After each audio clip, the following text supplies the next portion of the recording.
आज आपण मस्त सूप बनवणार आहोत। त्यासाठी मी मसाले, मीठ, तेल, कढई मस्त ठेवलेली आहे। मिरच्या धुतलेल्या, मिरच्या म्हणते शेवग्याच्या शेंगा धुतलेल्या आहे, त्यामध्ये तेल, कढईमध्ये तेल टाकलं।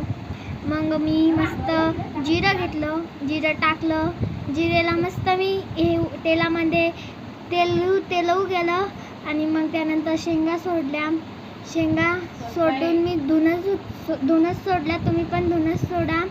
आणि त्यानंतर मग मी पुढच्या तयारीला म्हणजे मी हळद धुंडत होते, मला हळदच भेटत नव्हती याच्यात, मग मला हळद भेटली, मग मी हळद टाकली। मस्त। त्यानंतर मग मी मीठ भेटलं, मीठ पण टाकलं आणि त्यानंतर आता मी शेक करणार आहे, त्याला मस्त हलवून घेणार आहे।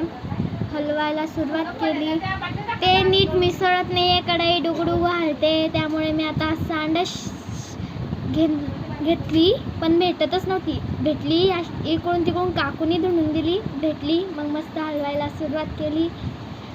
आता 5-10 मिनटं हलवायला तर लागणच, त्यामुळे मी आता हलवते।